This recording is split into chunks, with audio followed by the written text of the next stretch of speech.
이제 다섯 번째 교회죠. 두아디라 교회에 대한 내용인데, 오늘 본문을 보게 될 때에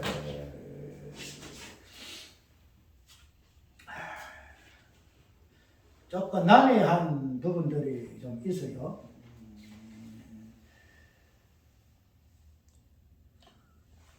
어떤 내용인가 하면은 2절에 있는 말씀, 너는 일깨워 그 남은 바 죽게 된 것을 굳게 하라. 내 하나님 앞에 내 행위에 온전한 것을 찾지 못하였느니라 하는 이 부분에 있어서 문자 문맥들 하게 되면은 그 자체 그 해석하기가 조금 어려워요. 일깨워 그 남은 바 죽게 된 것을 굳게 하라. 이 부분을 어떻게 해석해야 할 것인가 하는 이 부분을 보게 되면은, 그래서 어떻게 징역을 어떻게 했는가 하는 이 부분을 다른 설교 잠깐 보았어요. 우리 부속사에 경기도 있는 목사님 그걸 잠깐 봤는데, 징역을 어떻게 했는가 하면은, 너는 계속 깨어 있어라. 너 일깨워 그 남은 바 이 부분을 너는 계속 깨어 있어라. 그리고 그 죽게 되어 있는 남은 것들을 강하게 하라. 내가 내 행위들이 나의 하나님 앞에 온전해 있음을 발견하지 못했기 때문이다. 이렇게 징역을 한 것을 잠깐 보았어요. 그런데 이 징역을 하는 것이나 오늘 본문에 있는 그대로의 어떤 문맥을 보게 되게 되면은, 징역을 하게 된 이 부분에서의 본문 해석하는 그 부분하고, 그 다음에 성경 본문 있는 그대로 해석하는 것하고는 좀 차이가 많이 나요. 징역을 하게 된 그 이유가 뭔가 하면은, 그 내 행위의 그 온전한 것을 찾지 못하였느니라 하는 이 부분들이 어떻게 해석할 것인가 하는 이 부분에서 징역하게 되면은 그 죽게 되는 남은 것들을 강하게 하라. 강하게 하라. 그 다음에 내 행위들이 나의 하나님 앞에 온전해 있음을 발견하지 못했기 때문이다 하는 이 부분으로 징역을 한 부분을 가지고 본문에 대한 설교를 이어갔어요. 이어갔는데, 우리가 구속사적인 관점에서 성경을 보는 입장은 주로 행위적인 부분을 강하게 부정하잖아요. 강하게 부정을 해서 행위적인 이 부분을 조금 뭐랄까 크게 훼손되지 아니하는 그런 내용으로 이렇게 해석을 해요. 저번에 제가 이야기했듯이 우리가 어떤 성령의 그 나타남이라든가, 특별히 우리가 어떤 부분을 했는가 하면은 사도들의 그 발 앞에 자기의 모든 것을 팔아가지고 가지고 온 이 부분, 그래서 그 부분을 하게 되게 되면은 우리가 어떻게 그 우리의 모든 것을 팔아가지고 사람들 발 앞에 놔놓고 그냥 니것 내 것 없이 유무상통할 수 있겠어요? 안 그래요?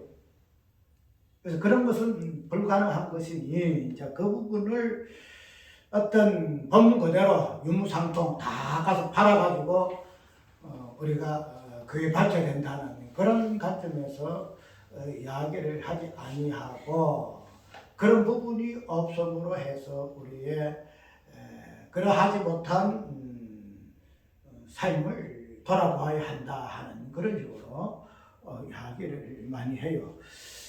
그래서 어쨌든 성경에서 말하고 하자는 이 부분들이 우리의 그 행위적인 부분과 연결을 하게 되게 되면은 일반 설교는 당연히 그 행위를 강조해야 되겠죠. 이렇게 살아라 저렇게 살아라 이런 것의 근면의 중심이기 때문에 그렇게 이야기하는 건 당연하나 후속사적인 그 부분에서 강하게 어필하는 설교들은 그 부분에 대해서는 많이 넘어가요. 저번 이야기했잖아요. 그 증거에 대해서 확실한 증거 하는 이 부분에 대해서도 우리가 어떤 드러나는 현상적인 그러한 부분보다도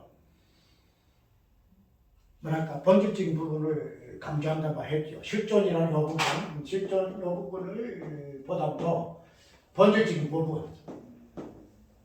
실존은 우리가 나타나는 현상이기 때문에 이 부분은 우리가 집단해서 아니 되고 본질적인 의미적인 부분에서 무엇을 의미하는가 하는 부분을 우리가 확보한다 해서 본질을 받게 되면 행위적인 부분은 없어지잖아. 실존 행위적인 부분이거든요. 행위 나타나는 현상. 그런데 이것이 없고 본질을 하게 되게 되면은 아까 나타나는 현상적인 부분을 그냥 본질적인 의미에서 해석하고 넘어가는 이 부분들이 많아요.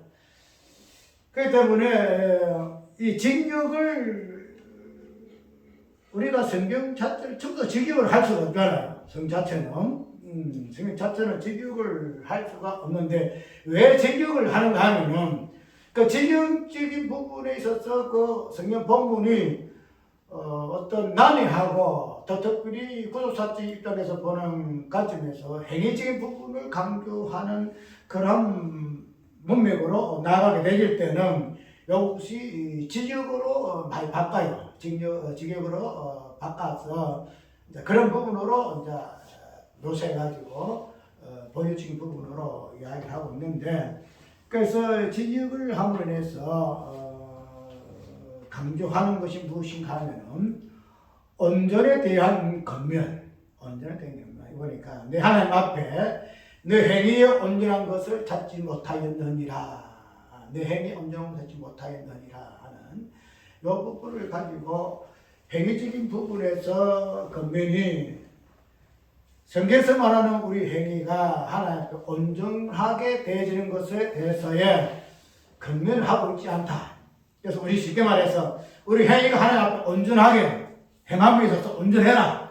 그런 부분을 성경은 이야기하고 있지 아니하고 오직 그 온전함이라는 것은 그 예수님의 그 온전함 그 행위를 이야기하고 있음으로 해서 그 하나님 앞에 오늘 이 본문은 내 행위의 온전한 이 부분이 우리에게 없고 내게 있는 이 행위의 온전함이 어디에 있는 행위의 온전함인가 이 부분을 가지고 마태복음 5장 그럼 하늘에 계신 너희 아버지 온전하신 것 같이 너희도 온전하라.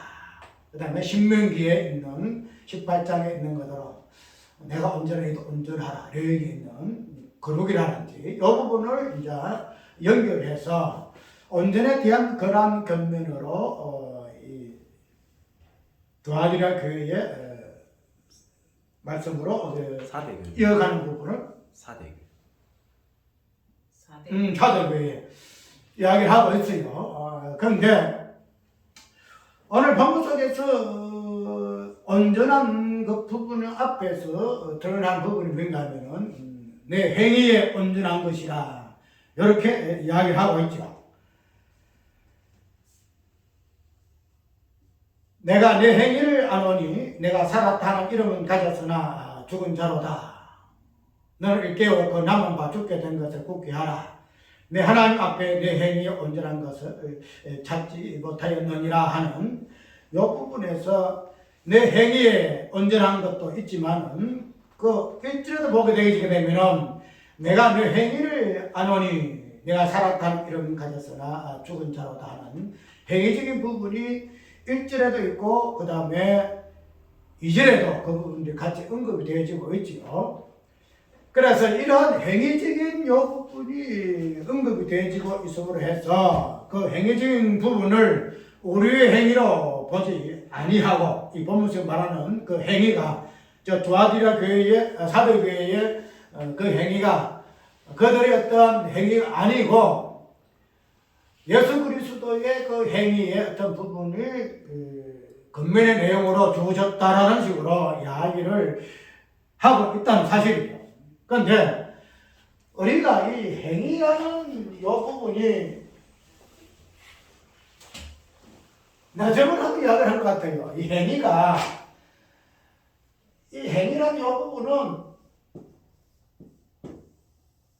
믿음과 반대되는 그런 개념으로 우리가 이 부분들이 연결되잖아요. 연결되어지는데 우리가 성경에서 말하는 이 행위라는 이 부분은 구원론적인 관점에서 이 부분을 보게 되게 되면은 믿음은 구원의 결국이기 때문에 이 부분에 반대된 개념에서 행위가 정죄받는 것은 맞아요. 그런데 내가 저번에 이 행위를 설명할 때 어떻게 설명했는가 하면 행위라는 것은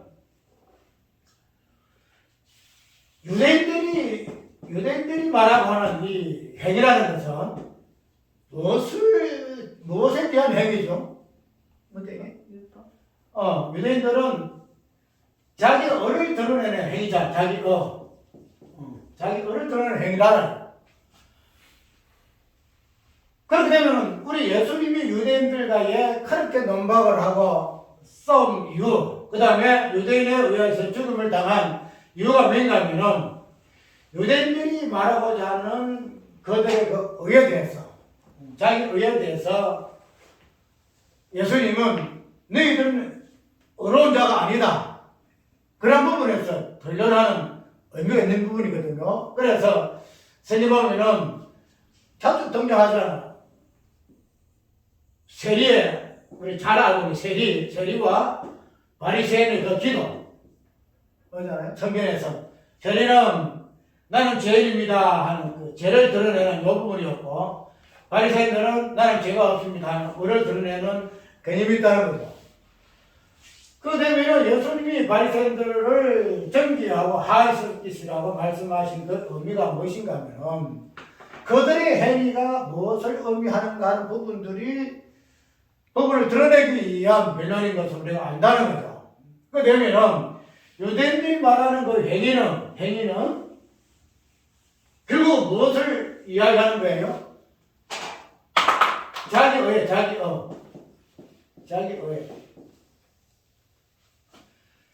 그래서 우리가 이런 부분에 있어서 행위적인 부분에 우리가 무조건 행위가 잘못되었다 이렇게 하면 안 돼요. 왜 행위가 정죄받을 수밖에 없는가? 이 부분들은 우리가 법률적인 부분에서 합해 봐야 한다는 거죠. 그 부분에서 우리가 뚜렷하게 이해할 부분은 아다리아에서 바리새인들이 말하는 그 행위, 내가 율법을 다 지켰다는 그 행위, 그래서 나는 죄인이 아니고 나는 의리다는 그 행위, 그것을 성경에서는 어떻게 하고 있죠? 정죄한다는 거죠. 정죄. 그러면은 이 행위 자체가 의를 드러내는 것이 행위 정죄하는 의미가 될 것 같으면은 의를 드러내는 행위는 너는 구원 못 받아. 한마디로 구원 못 받아. 이렇게 얘기할 수 있다는 거죠. 그러면은 이 죄를 드러내는 행위는 어디 될까? 행위는 어디 될까? 죄를 드러내는 행위는 행위가 아니라는 거죠. 행위가.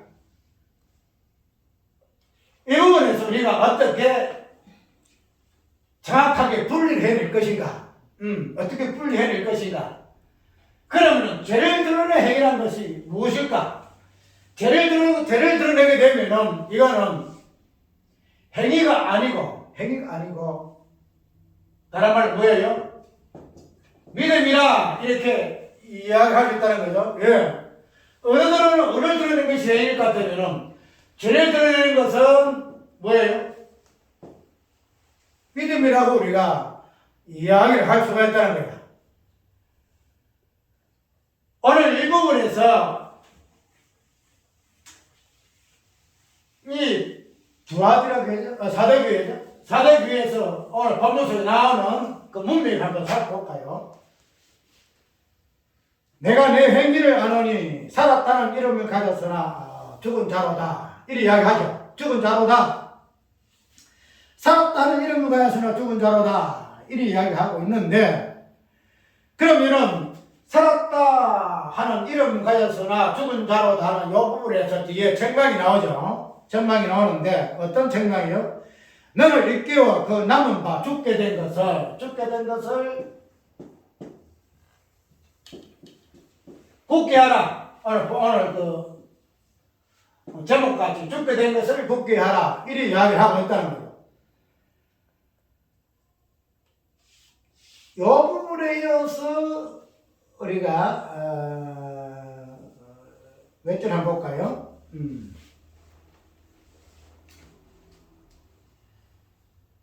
4절에 한번 볼까요?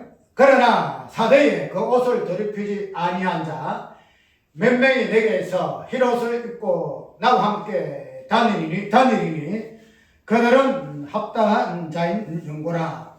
4절에 이리 이야기하고 있어요. 분명히 그들은 두아디라 교회, 사대교회는 살았다는 이름은 있어요. 있는데 실상은 어때요? 실상은 가졌으나 죽은 자라 이리 이야기하는 거예요. 살았다는 이름은 가지고 있으나 그러면 살아있어야 될 거 아니에요? 그런데 예수님은 욕을 대해서 어떻게 이야기해요? 너는 죽은 자다. 이런 이야기를 하고 있어요.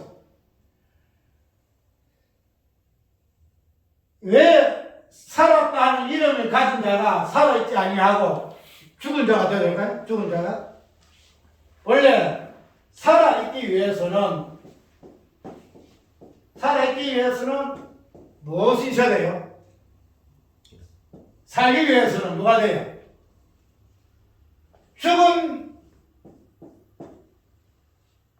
죽음이라는 이 개념이 들어와야 돼요.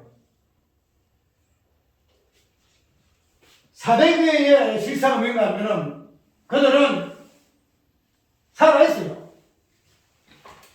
어떻게 살아있어요? 그러니까 기본적으로 뭐 예배는 기본적으로 있을 것이고, 오늘 우리가 이야기하는 우리 교회 시상을 봅시다.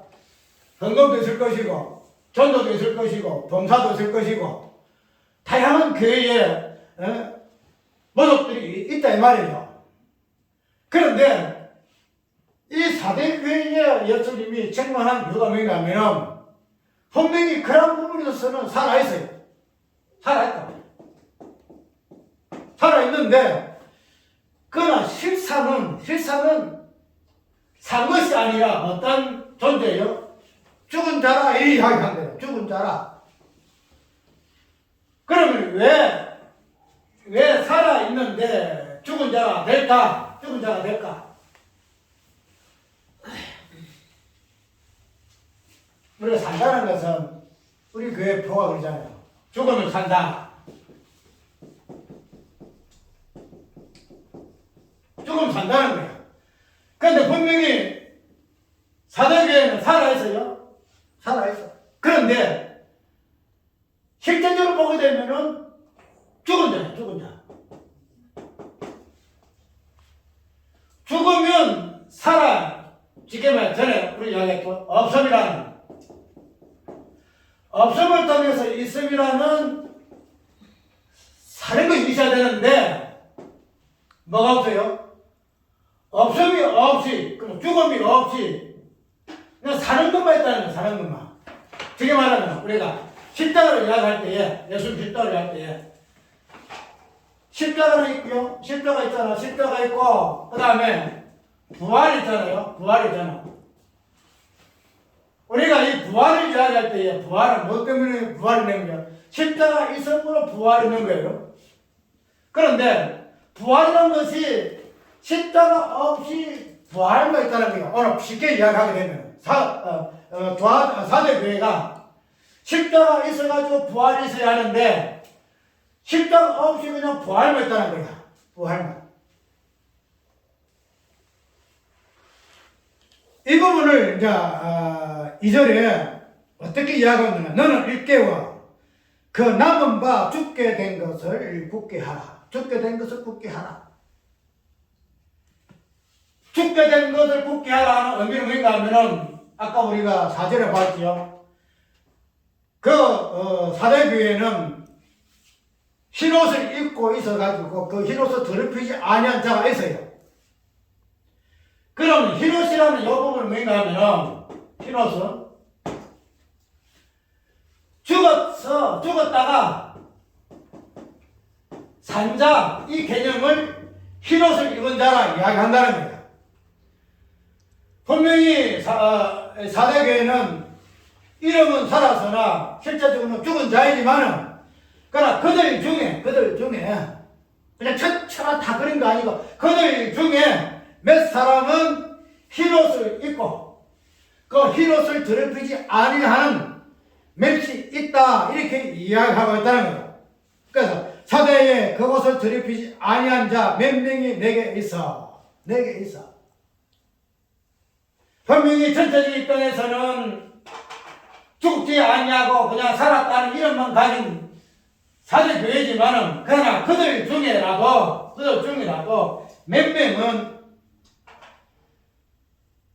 살았다는 이름만 가지고 있는 것이 아니고 죽었다가 살았음에 대한 진정한 살아있는 자의 어떤 모습, 그 흰옷 입은 자의 모습을 가진 자가 있다라고 예수님은 칭찬하고 있음을 볼 수 있다는 거죠. 그렇게 되면 우리가 행위적인 부분에서 분명히 오늘 본문 속에 죽게 된 것을 굳게 하라 이 이야기 하잖아요. 죽게 된 것을 굳게 하라.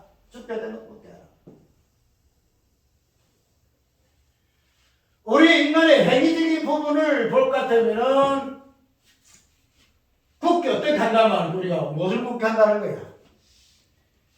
온전이라는 이 부분인데 우리 행위가 어떻게 온전케 할 수 있는 그런 행위가 우리 있어요? 우리 없어요. 우리 없다는 거죠. 행위적인 부분에서는 굳게 할 수가 없어요. 그런데 앞에 굳게 하라 하는 이 부분에서 죽게 된 이 부분, 죽음이라는 흔적을 가진 이 부분, 그래서 거기다가 그냥 죽었고 살았다는 이른바 죽은 자였으나 그러나 몇 명은 죽음의 흔적을 가진 자, 그래서 그들이 진정 살아있는 자, 이 부분에 대해서 예수님은 무엇이 어떻게 하라? 굳게 하라. 지금 온전히 붙잡아라. 이 부분은 한마디로 행위된 금이 아니죠.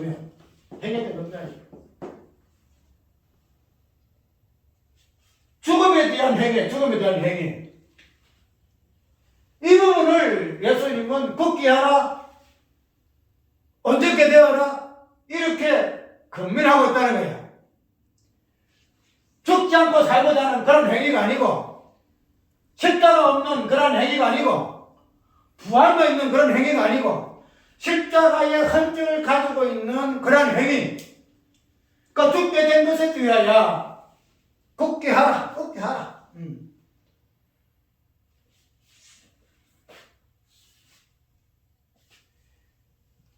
그렇게 할 것 같으면 나와 함께 다닐 것이고 그 다음에 그들의 이름을 생명책에 기록할 것이다. 이렇게 이야기한다는 거예요. 오늘 이 말씀들을 통해서 우리가 한번 쉽게 살펴볼 부분은 행위적인 부분에 있어서 십자가와 부활은 행위가 아니에요. 행위가. 십자가 요 죽음 요건 행위가 아니에요. 왜 행위가 아니냐 하면 십자가 요 부분은 무엇을 의미해요? 나의 죽음을 의미해요. 나의 죽음을 내가 고백할 때는 나한테는 뭐가 없어요? 나한테는 어가 없다는 거야. 나한테 어가 없다는 거야. 내가 드러낼 만한 어가 없다는 거야. 어를 드러낼 수 있는 행위 자체를 통한 그게 없다는 거야. 그게 없으니 그 십자가를 통해서 나의 죄만 본다는 거야. 나는 죄인입니다 하는 이게 무슨 행위야? 이게 무슨 행위냐 이 말이야. 행위라면서 유대인들 행위라는 이 부분은 죄는 없고 자기 엄마 있고 옳은마 있어서 이것이 행위라고 의미하는 부분일 것 같으면은 행위는 없고 자기의 죄만 지금 믿음만 주장하는 이 부분이 어떻게 행위가 되냐 말이에요. 우리 구속사의 잘못된 이거요. 이런 부분에서 우리의 어떤 근면이나 행위를 유학해야 할 것인데 십자가 죽음이라는 내 지내드는 행위 이것을 강하게 강조해야 돼요. 이런 행위를 적용시켜야 돼요. 적용. 행위가 잘못되었으니 믿음이 아니니 행위가 무엇인데 행위가 자기 언을 드러내는 것이 행위인데 자기 언을 드러내지 않으면 죄를 드러내는데 무슨 놈의 그 행위야? 무슨 행위야? 우리가 성경을 보게 되게 되면은 요 조그마한 관점 차이가 그냥 하늘과 땅 차이예요. 하늘과 땅 차이. 내가 속이 상해요. 이거 보면 참 같은 구속사적인 입장에서 하나님 어떠하신가 십자가 부활을 이야기하는데 행위적인 부분에서 우리가 성경에서 말하는 행위가 무엇인가 십자가에서 부활해서 행위와 믿음이 어떻게 드러나는가 하는 이 부분에서 우리가 정밀하게 진짜 본의적인 부분에서 깊이 있게 상고하고 해야 할 것인데 왜 이 부분을 듣는가 하면 첫 출발이 제가 무엇인가는 몰라요. 제가 무엇인가. 나는 이 모든 부분들이 왜 이렇게 되는가 하면은 첫 출발 죄예요. 지금은 죽으면 살리라. 요번에서 출발하는 거죠. 요 부분에서. 죽으면 살리라는 요 부분이 모든 출발점이 출발점을 같으면은 죽음이라는 요 부분은 우리 모든 신앙, 믿음, 행위의 근간이다 이 말이에요. 죽음이. 성경에 우리가 선악과에서 죽으면 살려는 그 부분이지만도 죽으면 살려는 이 부분이 첫 절임이잖아. 자기의 십자가를 지고 예수님 말씀하잖아. 살고자 하는 자는 죽을 것이요 죽고자 하는 자는 살 것이요. 그 부분을 우리가 인정하면서도 성경 전체의 흐름 우리가 행위 부분 율법이잖아요. 율법 믿음 복음이잖아요. 금전적인 행위와 믿음 율법과 복음이에요. 그러면은 이 부분에서 어떻게 죽음이라는 이 부분이 어떻게 행위에 믿음에서 어떻게 수술되어지고 있는가 어떻게 설명되지 하는가 이 부분만 알게 되게 되면은 그렇게 성경 어려울 것도 없어요.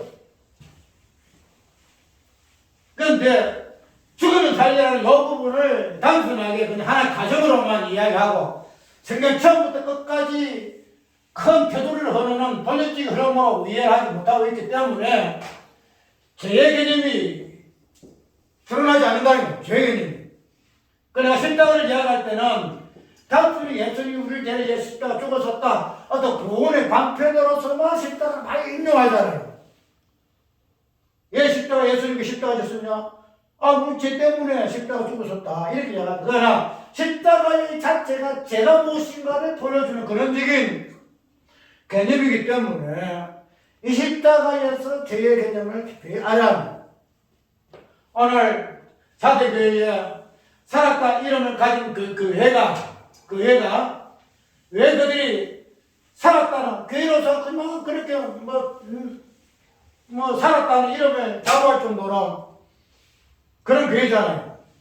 그런데 그런 부분에서 살았다 하는 이름을 가졌으나 실상은 죽은 자라도 하는 여부분을 가지고 예수님의 교회가 살아서나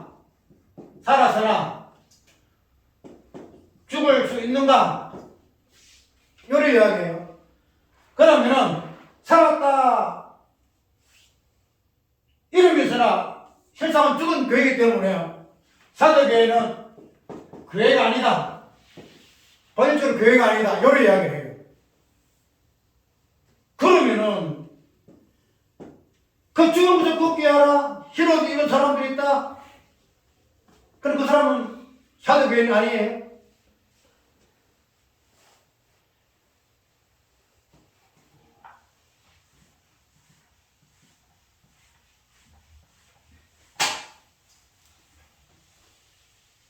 그렇게 어떤 행위적인 부분을 우리가 성경에서 어떤 의미에서 이야기하고 있는가 부분을 알게 되게 되면은 행위적인 근면이 있다 하더라도 이 행위적인 근면이 어떤 의미에서 행위적인 근면인가 하는 부분을 우리가 알고 그 본문을 비틀어서는 안 돼요. 두 본문을. 행위적인 우리 행위가 없으니 예수님의 행위만 있으니 그 행위의 근면이 의해서는 본문이 아니다. 그래서 이걸 다르게 비틀어버려가지고 다른 부분으로서 해석하게 되게 되면 아까 이야기대로 살았다 하는 이름이 있으나 죽은 자라 했으니 그 사대교회가 교회가 아니다. 만약 교회 같으면은 그것이 살았다 하는 이름 있는 교회가 실제로 죽은 게 어떻게 교회가 될 수 있느냐? 이런 논리로서 사대교회는 교회가 아니다.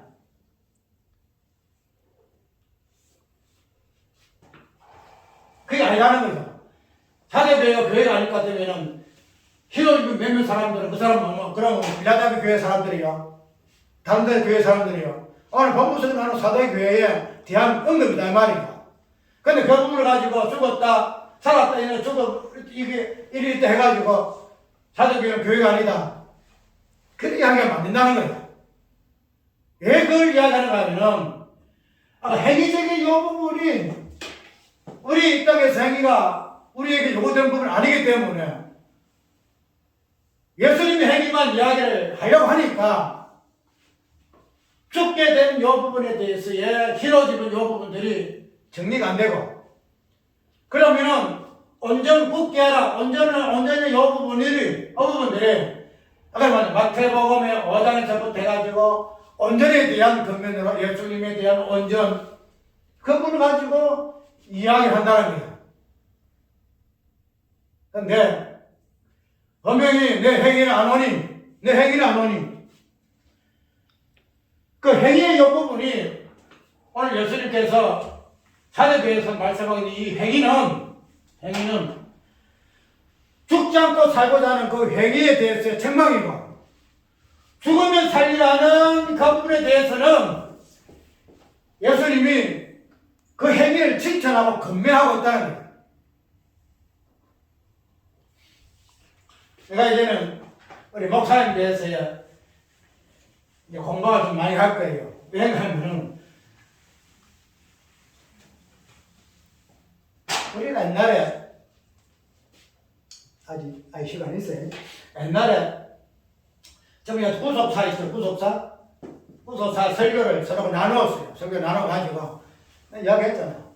목사님 설교 어떻고 여러 부분을 서로 나눠가지고 그 서로가 비교도 하고 막 이랬다요. 이랬는데 그게 중간에 없어져 버렸어요. 왜냐하면은 이제는 나도 얼마큼 안다는 거야.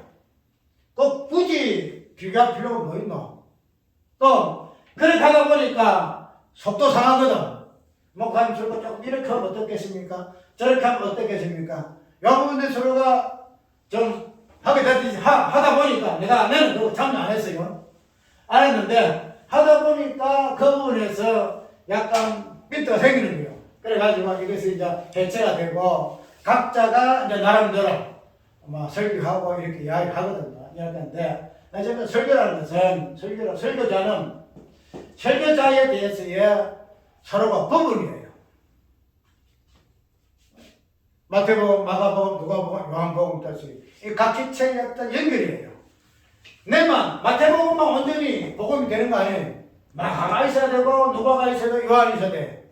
그 사면을 통해 가지고 예수님 복음 온전히 드러낸 부분이거든요. 그러면 내 설명만 가지고 복음 다 드러낸다? 아니, 못해. 다른 사람이 어떤 설교도 첨부해가지고 그 설교가 보완해가지고 온전하게 드러나는 것이 그런 관점에서 볼 것 같으면 설교자는 설교를 나누어야 돼요. 각자 받은 설교 내용이 달라요. 받거든요. 어떤 목사는 가르치는 이 부분을 가지고 이야기하고 있고 어떤 부분에서는 웅변식으로, 연설식으로 이렇게 이야기를 하고 있고 어떤 사람은 뭐랄까요? 강의식으로 하게 되고 어떤 사람은 연애를 하게 되고 어떤 사람은 제목식으로 하게 되고 다양한 방법으로 우리가 설교를 하잖아요. 근데 우리가 강의를 하든 연애를 하든 제목을 하든 무엇을 하든 본문에 어긋나지 아니하고 예수 그리스도만 증거하면은 강의를 하든 제목을 하든 연애를 하든 상관이 없어요.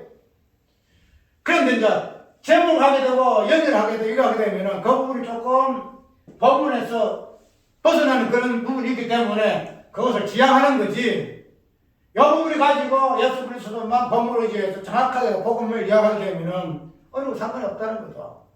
그러게 되면은 각자의 설교자가 각자의 어떤 형태대로 다양한 모습을 보인다는 거예요. 그 가르치는 어떤 이 부분에 있어서는 어떤 지식적인 이 부분이 어떻게 첨가되는 거죠. 지식적 부분. 우리 은호 목사 같이 지식적인 부분이 있어요. 그런데 우리가 이 가르침이라는 요 행태를 띠게 되게 되면은 지식의 부분이 있기 때문에 무엇을 이해하느냐면 지식은 뭐 한다? 교만한다. 고린도서 8장을 보게 되면은 우상 제물에 대해 지식은 교만한다. 요 부분이 나와요. 우상 제물이란 그 지식에 대해서 있는데 근데 그 지식은 교만한다. 그래서 이런 지식적인 관점에서 성경을 접근하게 되면은 방금 이야기가 뭔가 하면 교만하다. 그런데 교만이라는 것은 지식에서만 교만하는 거 아니에요. 모든 사람이 어떤 부분에서 교만이라는 말은 나오거든요. 꼭 지식적인 부분에서만 교만하는 거 아니다 이 말이에요. 그런데 지식이라는 부분이 교만이 연결된 부분이 많으니까 지적 부분만 이야기하면 야 지식 자랑하네. 지식 뽐내네. 그래서 교만하네. 이렇게 하는 건데 성경은 지식이에요. 지혜와 지식이 은사예요. 우리 골로새서 이야기했지요. 저번에 이야기했잖아요. 에베소서 어디에요? 에베소서 잘못된 비혼 이단들 거짓 사도들 무엇으로 그것을 분간해낼 거냐 말이죠. 무엇으로요? 사랑으로 분간해낼까요? 말하면 쉽게 말해서 똑 뚫어서 이야기합니다. 사랑으로 분간해낼까요? 아니에요. 말씀의 비밀이 지혜예요. 지식이에요. 그런데 왜 지혜와 지식이 교만이냐 말이에요. 왜 그런 식으로 해가지고 그 설교를 들을 필요 없다 이런 식으로 하냐 말이에요. 그런 소리면 안 된다. 다음 주 내가 고린도서 8장 할 거예요. 과연 지식이 교만한가? 진정 고린도서 8장 우상 제물에 대해서 교만에 대해 말하는 그 의미가 무엇인가? 그러면은 서로 한번 비교하면 해라. 비교하면 해라. 과연 지식이 교만인가? 지식이 교만한 그 지식의 의미가 무엇인가? 그 부분을 서로 비교하고 그래서 이 부분들이 서로가 관점의 차이일 것 때문에 서로가 추적을 하면 된다는 거야. 근데 그런 부분에서 열린 부분이 많이 없어요. 그냥 아이고 나는 내 길 갑니다. 나는 내 길 갑니다. 당신은 당신 길로 가서 이런 식으로 그냥 등을 돌리는 이런 부분들이 많이 있기 때문에 어쨌든 오늘 본문 속에서도 그 하나 개념을 행위는 어떻게 위하느냐에 따라서 이렇게 달라진다는 거예요. 이렇게 달라지는 이 부분이 내도 그렇지만 누구나 할 것 없이 성경을 어떻게 복음적으로 위하는가 하는 부분은 참 중요하다. 참 중요하다.